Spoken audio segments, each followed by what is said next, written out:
Aaron Phypers isn't divorcing Denise Richards, he's cashing in on the longest free ride of his life. He's running a long game. And if you think this mess started on the day they filed, no.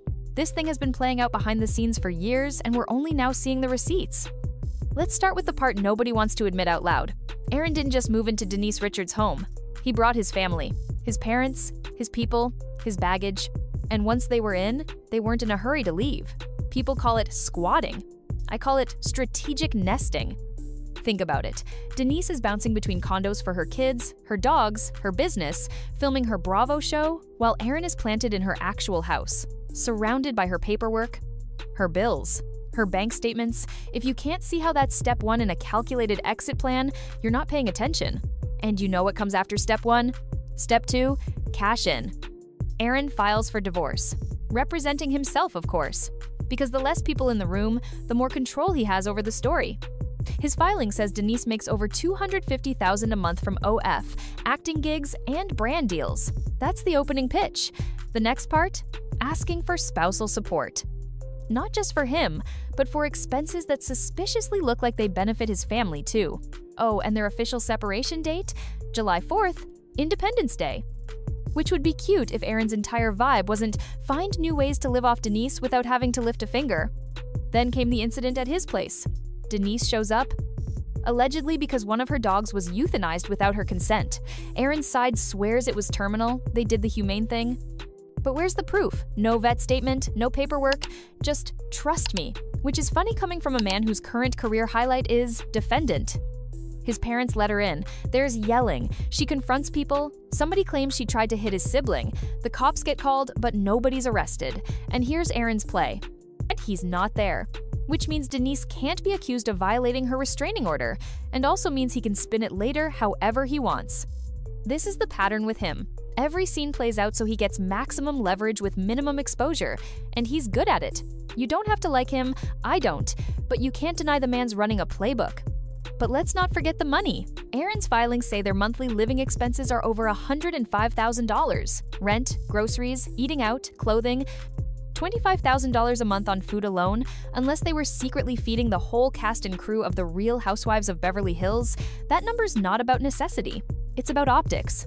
The bigger the number, the bigger the payout you can ask for. And this is where that squatters theory starts to look very real. Because if you've been living in someone's home for months, quietly flipping through their files while they're out, you know exactly what numbers to drop in court. Denise isn't just taking this lying down. She's filed for a restraining order with numerous and substantial allegations of domestic abuse.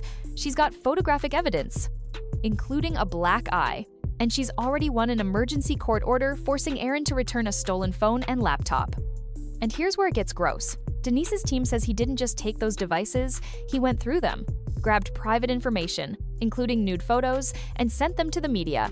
If that's true, we've crossed over from messy divorce to career-ending behavior. Then there's the OF angle, because of course, in 2025, social media accounts are now being treated as marital assets, which means Aaron could try to claim a portion of hers. So imagine this, a man accused of stealing her nudes also trying to legally collect a cut of the platform she makes them on. That's not just petty, that's diabolical. And while this is playing out, he's keeping his public image calm, collected, wellness guru adjacent. But look at the facts. The police calls, the stolen devices, the high-stakes money grabs. That's not a man who's just trying to move on peacefully. That's a man setting chess pieces years in advance. Because the long game here, it's not just about spousal support, it's about controlling the narrative, making Denise look reactive while he stays in the role of steady victim. And if you think that's accidental, you haven't been paying attention to the way every incident is staged. Step 1, get inside her home. Check. Step 2, plant yourself there long enough to know every dollar and every debt. Check. Step 3, make sure every public blow-up positions you as calm and her as losing it. Check. Step 4, file for divorce with the biggest possible income and expense numbers. Check.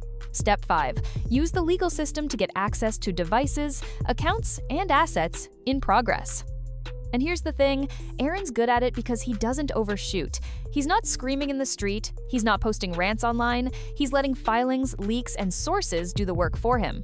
Which is exactly why it feels like this has been in motion long before the rest of us caught on. The sad part?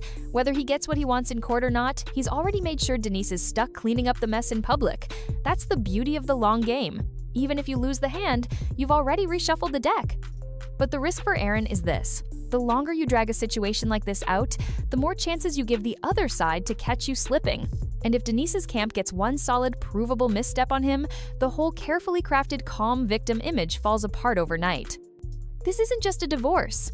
It's a PR war, a property fight, a financial ambush, and the kind of story that makes you wonder how many other Hollywood breakups have played out this way without anyone noticing.